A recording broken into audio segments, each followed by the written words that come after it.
बिस्मिल्लाहिर्रहमानिर्रहीम, अस्सलाम वालेकुम। आई एम ख्वाजा मोहसिन इनाम। स्टूडेंट्स, हम सीख रहे हैं पॉलीगॉन्स के इंटीरियर एंगल्स फाइंड आउट करना। लास्ट लेक्चर में हमने ट्राइंगल के इंटीरियर एंगल्स फाइंड आउट करना सीखे। इस लेक्चर में हम बात करेंगे क्वाड्रिलेटरल की। आइए लेक्चर शुरू करते हैं। Students, this is problem number 12 of exercise 4.4। Statement is find interior angles of a quadrilateral whose vertices are. हमें क्वाड्रिलेटरल के चारों वर्टिसेस के कोऑर्डिनेट्स गिवन हैं, हमें उस क्वाड्रिलेटरल के इंटीरियर एंगल्स मालूम करने हैं। स्टूडेंट्स, लास्ट लेक्चर में हमने सीखा था कि जब भी हमें किसी पॉलीगॉन के इंटीरियर एंगल्स फाइंड आउट करने हों, हमें यह जानना होगा कि उसके जो वर्टिसेस हैं ए बी सी डी वो क्लॉकवाइज ऑर्डर में है या एंटी क्लॉकवाइज ऑर्डर में है। यह जानना बहुत जरूरी है। क्यों जरूरी है ये मैं आपको दोबारा एक्सप्लेन कर देता हूं। फर्ज करें कि हमारे पास है ए बी सी डी एक क्वाड्रिलेटरल। मैं कोई क्वाड्रिलेटरल ऐसे ही बना रहा हूं।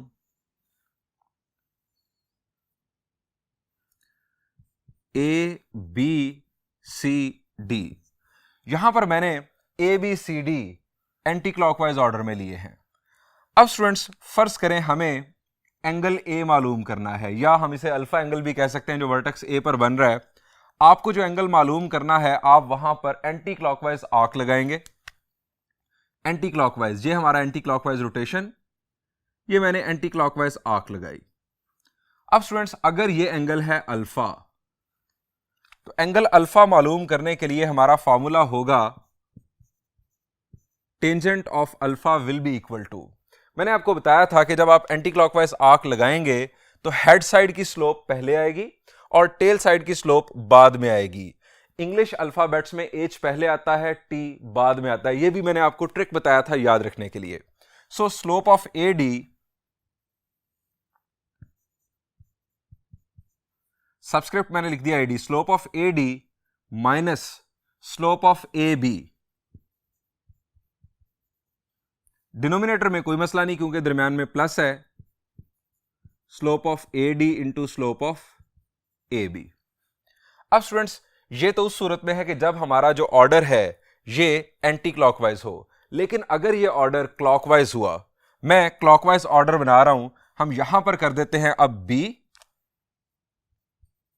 यहां पर सी ही रहेगा, ए बी सी, और यहां पर कर देते हैं डी। अब हमें अगर ये एंगल मालूम करना है तो अब क्या होगा, अब हम लिखेंगे tangent of alpha will be equal to.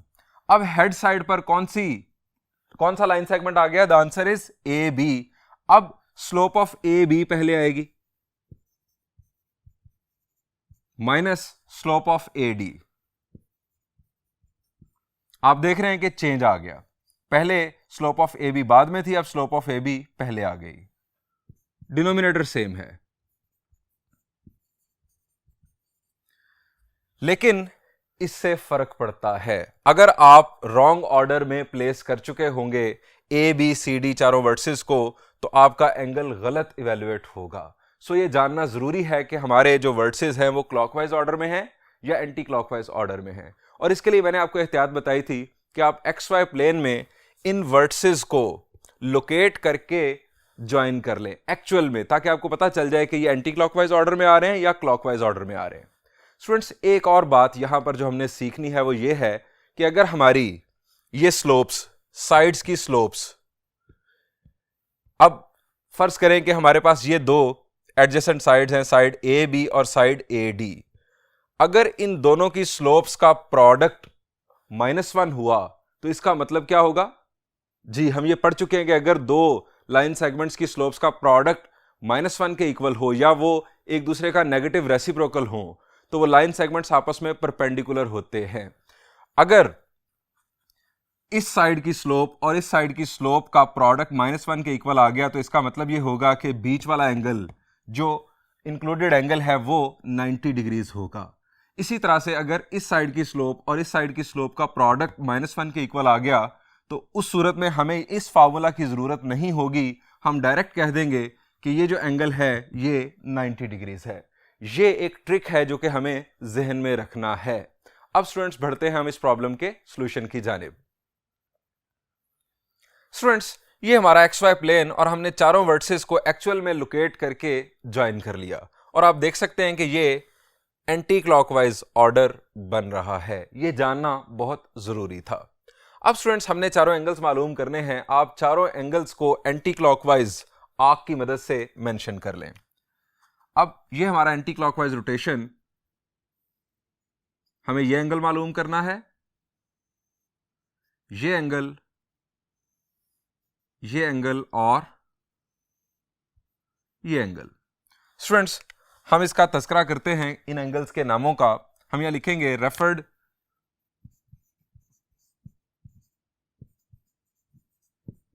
To diagram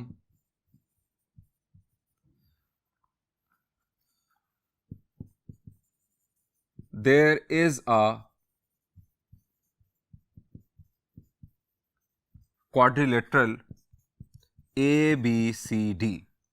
ABCD हमारे पास quadrilateral, let alpha, beta, gamma and delta be the angles at vertex A, B, C and D respectively। Alpha जो है वो हमारे पास है वर्टेक्स A पर, beta जो है वो वर्टेक्स B पर, गैमा जो है वो वर्टेक्स C पर और डेल्टा जो है वो वर्टेक्स D पर बनने वाला एंगल। स्टूडेंट्स हमने यहां पर डिस्कस किया कि हमें एंगल्स अगर मालूम करने हैं तो हमें साइड्स की स्लोप्स मालूम करनी होंगी। स्टूडेंट्स इन चारों साइड्स की स्लोप्स मालूम करते हैं।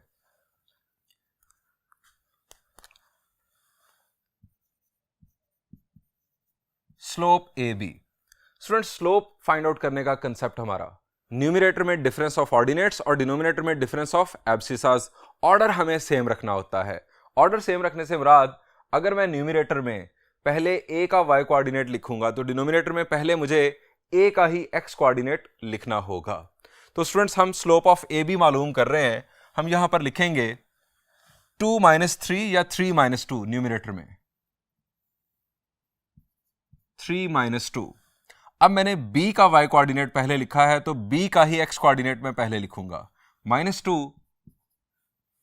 -5। 3 - 2 इज 1 और -2 - 5 इज 7। -7 इनफैक्ट आना तो वो माइनस हम लिख देते हैं यहां पर। ये हमारे पास आ गई स्लोप ऑफ AB। अब slope of BC। Slope of BC -4 -3, denominator में -3 -2।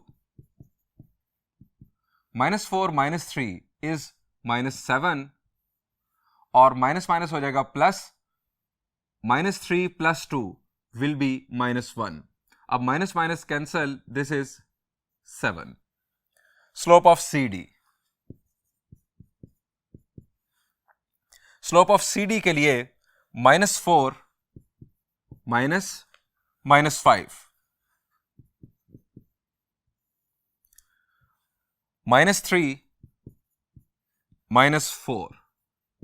अब minus minus plus, 5 - 4 will be 1 और डिनोमिनेटर में -7 आ रहा है, माइनस मैंने लिखा यहां पर और 7 लिख दिया यहां पर।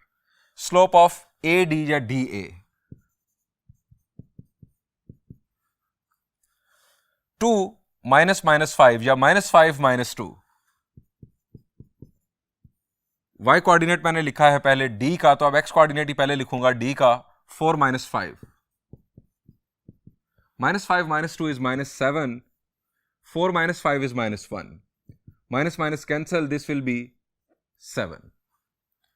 अब स्टूडेंट्स हमारे जो फार्मूलाज हैं हम उनको यूज करते हुए ये एंगल्स मालूम कर सकते हैं, लेकिन यहां पर एक ऑब्जर्वेशन है जो आपको करनी है। स्टूडेंट्स ए बी और बी सी एडजेसेंट साइड्स हैं, ए बी और बी सी एडजेसेंट साइड्स हैं, बी पर इनका कनेक्शन हो रहा है। ए बी की स्लोप है -1/7 और बी सी की स्लोप है 7। -1/7 और 7 को अगर मल्टीप्लाई किया जाए तो आंसर क्या आएगा? The answer is -1। इसका मतलब यह हुआ कि साइड ए बी और साइड बी सी आपस में परपेंडिकुलर हैं। और जब हमने ये एक्चुअल डायग्राम बना ली थी तो हमें वहां पर ही शक पड़ गया था कि ये आपस में परपेंडिकुलर हैं। ये देखने में नजर आ रहा है कि ये एक स्क्वायर है, हमें कंफर्म नहीं है कि ये स्क्वायर है, ना हमारा इससे कोई लेना देना है कि ये स्क्वायर है या नहीं। हमें शक पड़ा था कि ये एक स्क्वायर है, इसके जो एंगल्स हैं ये 90 डिग्रीज हैं। अब यहां पर ये चीज कंफर्म भी हो रही है। साइड ए बी और साइड बी सी आपस में एडजेसेंट हैं, इनकी स्लोप्स का प्रोडक्ट -1 के इक्वल बन रहा है, जिससे ये साबित हो रहा है कि एंगल 90 डिग्रीज बन रहा है। इसी तरह से अगर आप बात आगे बढ़ाएं, स्लोप साइड BC और साइड CD, C पॉइंट इनमें कॉमन है, इसका मतलब है कि ये दो साइड्स एडजेसेंट हैं। अब इसकी स्लोप है 7 और इसकी स्लोप है -1/7। अगेन इन दोनों का प्रोडक्ट -1, इसका मतलब है कि ये एंगल भी 90 डिग्रीज है। इसके बाद हम बात आगे बढ़ाएं तो साइड CD और साइड AD ये एडजेसेंट हैं। साइड CD और साइड AD, D पॉइंट इनमें कॉमन है, इसकी वजह से ये दो साइड्स एडजेसेंट हो गई। अब इन दोनों की स्लोप्स का प्रोडक्ट भी -1 बन रहा है, इसका मतलब है कि एंगल डेल्टा भी 90 डिग्रीज होगा। बात मजीद आगे बढ़ाएं तो साइड AD और साइड AB ये पॉइंट A कॉमन होने की वजह से एडजेसेंट साइड्स हैं, यहां पर भी नजर आ रहा है। अब ये दोनों स्लोप्स अगर आप देखें तो इनका प्रोडक्ट भी -1 बन रहा है, इसका मतलब है कि एंगल अल्फा भी 90 डिग्रीज है। स्टूडेंट्स, हमें इस ऑब्जर्वेशन की बुनियाद पर ही कंक्लूड कर लेना चाहिए कि ये तमाम एंगल्स 90 डिग्रीज है। सो हम यहां पर अब कंक्लूजन कैसे करेंगे, लिखेंगे क्या? आप यहां लिखेंगे एज, हम पहले बात करने लगे हैं एंगल अल्फा के बारे में, as slope AB, angle alpha चूंकि साइड AB और साइड AD के दरमियान बन रहा है, slope AB product slope AD, that is -1/7 into 7, और ये प्रोडक्ट बन रहा है 7 और 7 cancel -1। So AB is perpendicular to AD. This means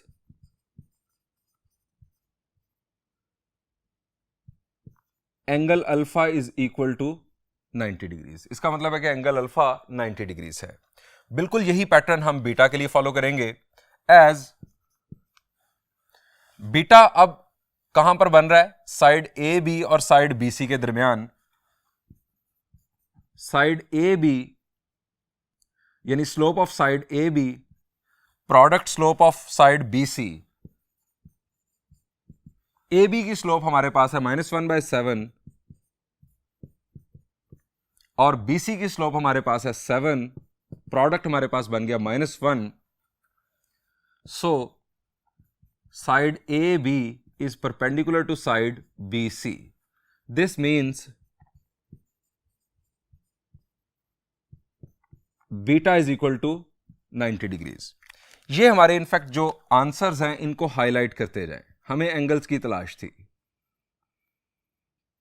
alpha is equal to 90, beta is equal to 90,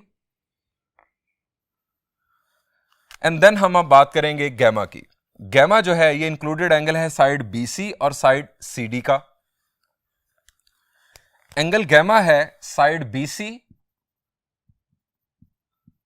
और साइड CD का इंक्लूडेड एंगल। सो इनकी स्लोप्स का प्रोडक्ट चेक करते हैं। स्लोप ऑफ BC इज 7 और slope of CD is -1/7। Product हमारे पास आ गया -1। ये स्लोप्स एक दूसरे का नेगेटिव रेसिप्रोकल हैं। इसका मतलब है कि BC परपेंडिकुलर है CD के लिए। अब इन दोनों साइड्स में पॉइंट C कॉमन है। पॉइंट C पर हमारा एंगल बनता है gamma. Hence angle gamma will be equal to 90 degrees.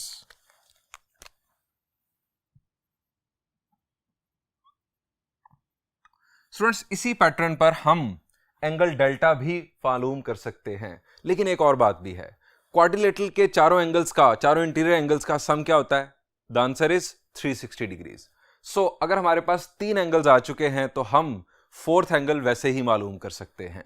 So students, हम यहां पर लिखेंगे alpha plus beta plus gamma plus delta, alpha plus beta plus gamma plus delta is equal to 360 degrees.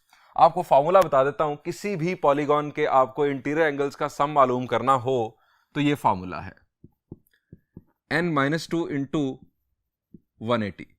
अब यहां पर नंबर ऑफ साइड्स आप put कर दें।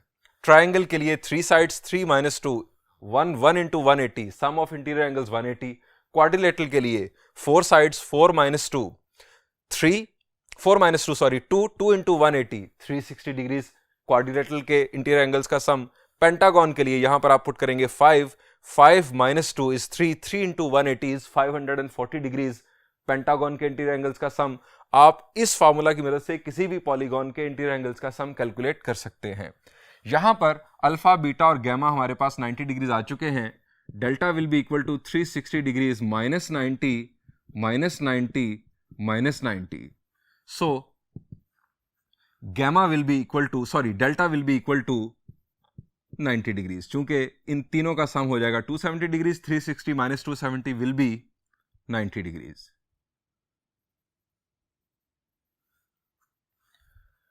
स्टूडेंट्स, यहां पर इस प्रॉब्लम का सॉल्यूशन एंड हुआ। बढ़ते हैं एक और प्रॉब्लम की जानिब।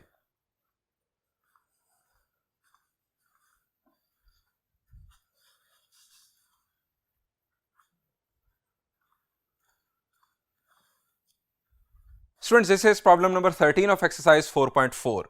Statement is, show that the points A, B, C and D are the vertices of a rhombus. Find its interior angles. आसान अल्फाज में हमें साबित करना है कि A, B, C और D एक रोम्बस के 4 वर्टिसेस हैं और उसके बाद हमें उस रोम्बस के इंटीरियर एंगल्स भी मालूम करने हैं। स्टूडेंट्स, जरा रिकॉल करें कि रोम्बस कैसी शेप होती है। शाबाश, हम रोम्बस की डेफिनेशन पढ़ चुके हैं एक्सरसाइज 4.1 में। हमने वहां बड़ी डिटेल में क्वाड्रिलेटरल की डिफरेंट टाइप्स डिस्कस की थी। शाबाश जी, बड़ी ही सिंपल डेफिनेशन थी रोम्बस की। An equilateral quadrilateral is called rhombus. एक ऐसी क्वाड्रिलेटरल जिसकी चारों साइड्स की लेंथ्स बराबर हों रोम्बस कहलाती है। स्टूडेंट्स, इस डेफिनेशन के मुताबिक अगर आपको यह साबित करना है कि ए बी सी डी एक रोम्बस है तो आपको क्या करना होगा? आपको चारों साइड्स की लेंथ्स मालूम करनी होंगी। अगर चारों साइड्स की लेंथ्स आपस में इक्वल आ गई तो साबित हो जाएगा कि ये रोम्बस है। स्टूडेंट्स, और कोई रास्ता, क्योंकि इस रास्ते में हमें डिस्टेंस फार्मूला यूज करना होगा लेंथ्स मालूम करने के लिए। बाद में हमें इंटीरियर एंगल्स मालूम करने हैं। जो हम साइड्स की लेंथ्स मालूम करेंगे इनका कोई ताल्लुक नहीं जुड़ेगा बाद में इंटीरियर एंगल्स मालूम करने के लिए। हमें इनफैक्ट कोई हेल्प नहीं मिलेगी। रोम्बस तो साबित हो जाएगी, बाद में हम इंटीरियर एंगल्स भी मालूम कर लेंगे। लेकिन अगर हम थोड़ा सा सोचें तो एक ऐसा ट्रिक हमारे जहन में आ सकता है कि जिसको यूज करते हुए हम रोम्बस भी साबित कर लें और उसके बाद उसी इंफॉर्मेशन की बुनियाद पर हम इंटीरियर एंगल्स भी मालूम कर लें। अब वो ट्रिक क्या हो सकता है? जरा रिकॉल करें कि रोम्बस का किस फैमिली से ताल्लुक था। रोम्बस का ताल्लुक था पैरेललोग्राम फैमिली से, यानी रोम्बस पैरेललोग्राम की एक टाइप है। अगर हम A B C D 4 vertices को पैरेललोग्राम के 4 वर्टिसेस साबित कर दें तो उसके बाद रोम्बस में क्या खास बात थी? शाबाश जी, रोम्बस एक ऐसी पैरेललोग्राम होती है जिसके डायगोनल्स एक दूसरे के परपेंडिकुलर होते हैं। अब पहली बात, ए बी सी डी को अगर आपने पैरेललोग्राम साबित करना है तो आपको अपोजिट साइड्स को पैरेलल साबित करना होगा। अब अपोजिट साइड्स को पैरेलल साबित करने के लिए आप स्लोप्स मालूम करेंगे, यानी चारों साइड्स की स्लोप्स मालूम करेंगे। अब ये चारों साइड्स की स्लोप्स बाद में इंटीरियर एंगल्स मालूम करने के लिए भी आपके काम आ जाएंगी। चारों साइड्स की स्लोप हम मालूम करेंगे। अगर अपोजिट साइड्स की स्लोप्स आपस में इक्वल आ गई तो पैरेललोग्राम साबित हो जाएगी। उसके बाद हम क्या करेंगे? हम डायगोनल्स की स्लोप्स मालूम करेंगे। अगर डायगोनल्स की स्लोप्स का प्रोडक्ट -1 के इक्वल हुआ तो यह साबित हो जाएगा कि डायगोनल्स एक दूसरे के परपेंडिकुलर हैं। और ऐसी पैरेललोग्राम जिसमें डायगोनल्स एक दूसरे के परपेंडिकुलर हों हमेशा रोम्बस होती है। यह बात याद रखें, मैं दोबारा बोल रहा हूं, ऐसी पैरेललोग्राम जिसमें डायगोनल्स एक दूसरे के परपेंडिकुलर आ जाएं वो पैरेललोग्राम रोम्बस होती है। ये स्क्वायर में भी होता है, चूंकि स्क्वायर भी रोम्बस की ही एक सब टाइप है। सो स्टूडेंट्स, हम ए बी सी डी को पैरेललोग्राम साबित करेंगे और देन इसके डायगोनल्स की स्लोप्स मालूम करके इसको रोम्बस साबित करेंगे। जब ये रोम्बस साबित हो जाएगी फिर हमें इंटीरियर एंगल्स मालूम करने में आसानी होगी। अब स्टूडेंट्स फर्दर थोड़ा सोच लेते हैं। फर्ज किया कि ये रोम्बस साबित हो गई। अब रोम्बस में जो इंटीरियर एंगल्स हैं उनमें क्या खास बातें पाई जाती हैं, यानी रोम्बस की एंगल प्रॉपर्टीज क्या होती हैं?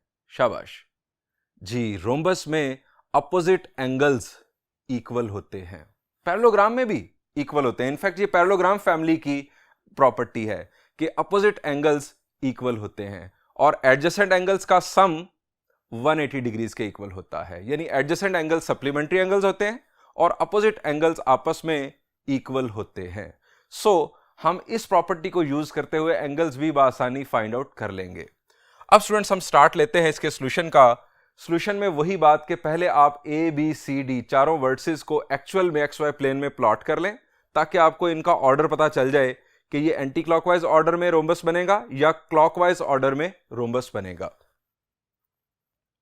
ये स्टूडेंट्स हमारा एक्स वाई प्लेन और ए बी सी डी चारों वर्टिसेस को मैंने लोकेट करके तरतीब के साथ ज्वाइन किया और आपको नजर आ रहा है कि ये एंटी क्लॉकवाइज ऑर्डर में रोम्बस बन रहा है।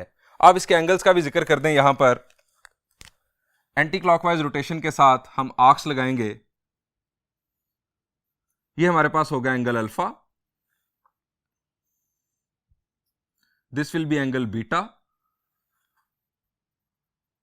This will be gamma. हम इसको लेट कर रहे हैं इनफैक्ट इन नामों को, और ये एंगल होगा हमारे पास डेल्टा। हम यहां लिखेंगे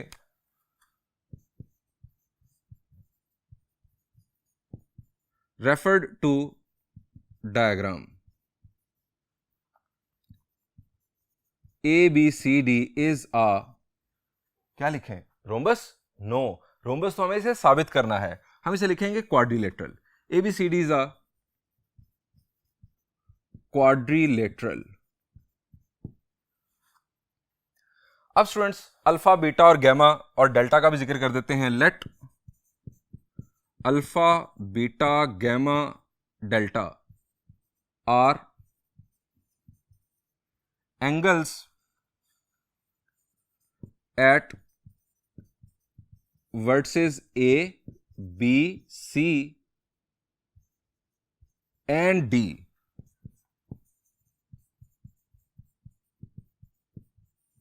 रिस्पेक्टिवली। स्टूडेंट्स हम इसे पहले रोम्बस साबित करेंगे। हम यहां लिखेंगे टू प्रूव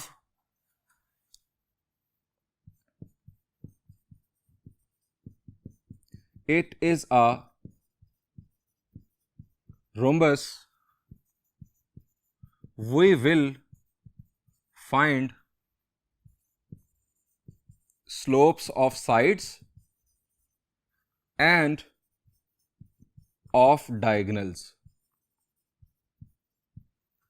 हम साइड्स की स्लोप्स मालूम करेंगे और डायगोनल्स की स्लोप्स मालूम करेंगे।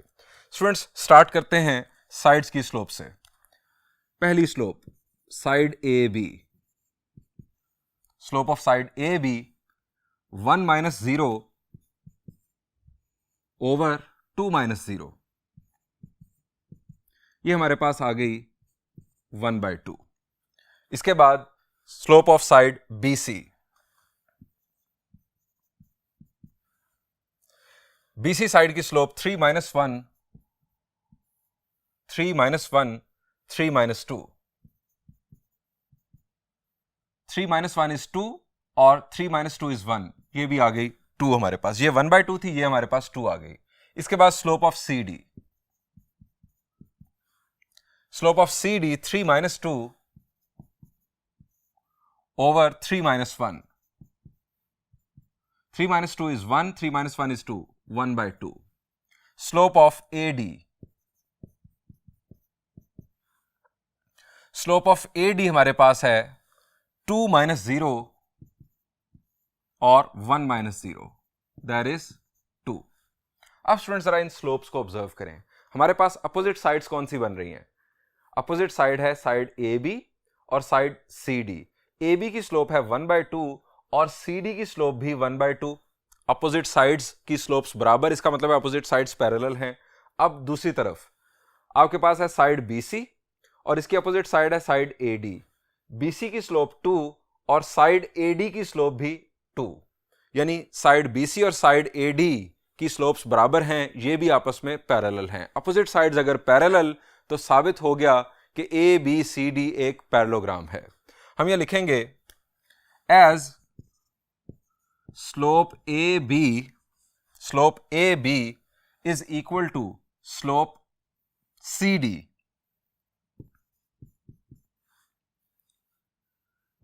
so AB parallel to CD, as slope BC is equal to slope AD. So BC side is parallel to AD side. Hence, opposite sides parallel आ रही हैं, hence ABCD is a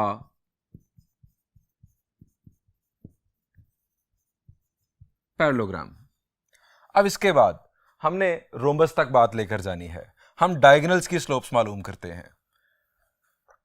slope diagonal हमारा एक बनेगा AC और दूसरा BD।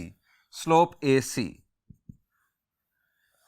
3 - 0 over 3 - 0, 3/3, it will be 1। और इसके मुकाबले में दूसरी स्लोप BD, दूसरा डायगोनल 2 - 1 over 1 - 2। अब 2 - 1 is 1, 1 - 2 is -1, तो हमारे पास ये आ रहा है -1। अब स्टूडेंट्स, इन दोनों स्लोप्स का प्रोडक्ट -1 है। The answer is yes, as slope AC product slope BD is equal to 1 into -1, that is -1. So AC perpendicular to BC, hence ABCD is a rhombus. Students, हमने साबित कर दिया कि ABCD एक rhombus है। हमने पहले उसे पैरेललोग्राम साबित किया, बाद में उसे रोम्बस भी साबित कर दिया। स्टूडेंट्स, अब हमें इसके इंटीरियर एंगल्स मालूम करने हैं। स्टूडेंट्स, पैरेललोग्राम की एंगल प्रॉपर्टीज अगर आपको याद हो तो पैरेललोग्राम में अपोजिट एंगल्स इक्वल होते हैं और एडजेसेंट एंगल्स सप्लीमेंट्री होते हैं। इसका यूज ये होगा कि अगर हम अल्फा मालूम कर लें तो अल्फा की बेस पर हम ये कहेंगे कि ये जो गैमा है ये इक्वल होगा, चूंकि ये अपोजिट एंगल्स हैं। और अल्फा और बीटा चूंकि एडजेसेंट एंगल्स हैं, या अल्फा और डेल्टा चूंकि एडजेसेंट एंगल्स हैं, सो इन दो एंगल्स का सम 180 डिग्रीज के इक्वल होगा।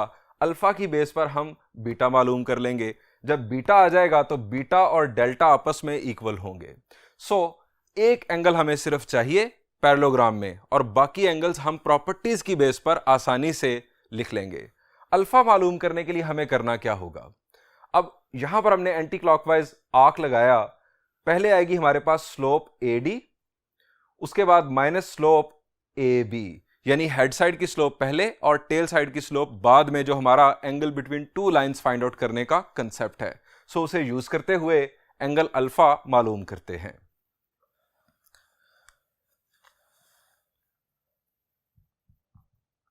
फॉर एंगल्स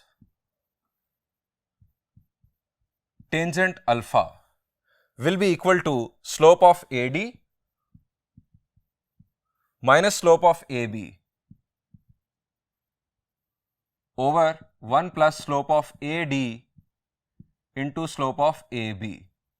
अब इसमें वैल्यूज पुट करते हैं।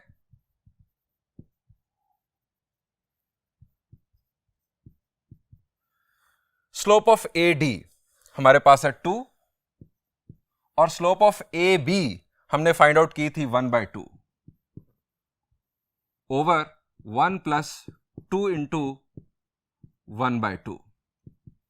अब 2 माइनस 1/2, 2 2 जार 4, 4 माइनस 1 इज 3/2 और डिनोमिनेटर में ये 2 और 2 cancel, 1 plus 1 is 2।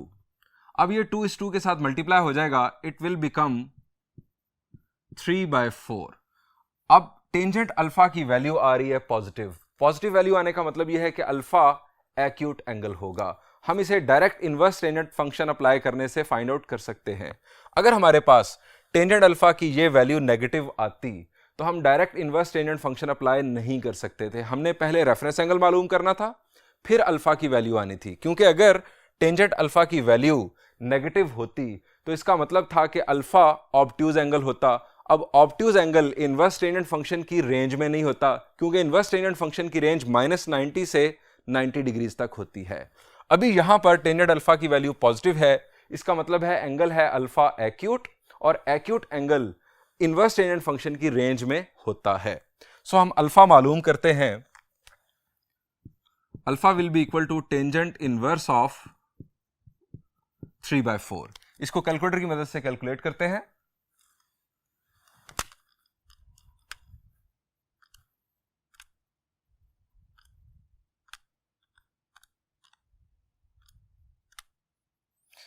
Answer is 36.87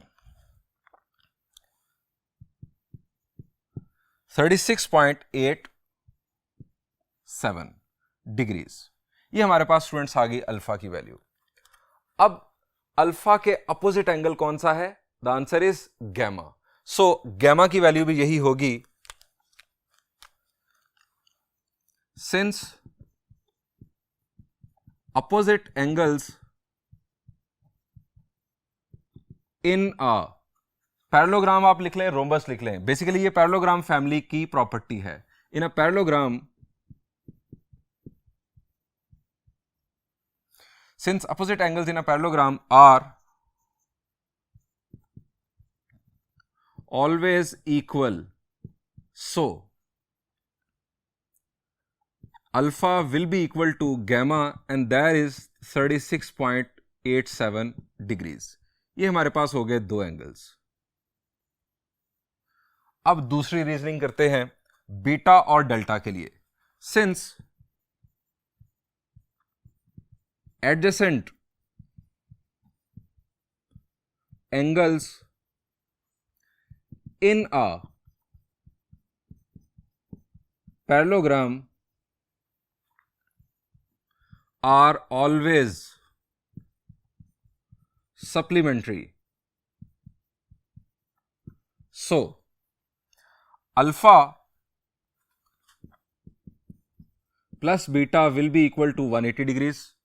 अब बीटा की वैल्यू हमारे पास आ जाएगी 180 डिग्रीज माइनस अल्फा की वैल्यू दैट इज 36.87 डिग्रीज, और बीटा की वैल्यू हमारे पास स्टूडेंट्स आ गई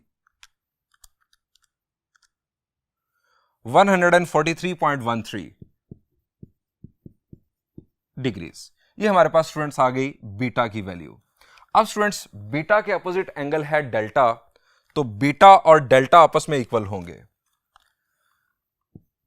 beta will be equal to delta and that is 143.13 degrees. इसके साथ आप अगेन रीजन लिख दें, opposite angles in a parallelogram।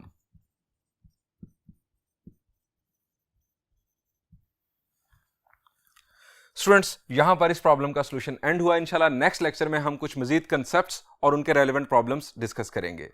Thank you and Allah Hafiz.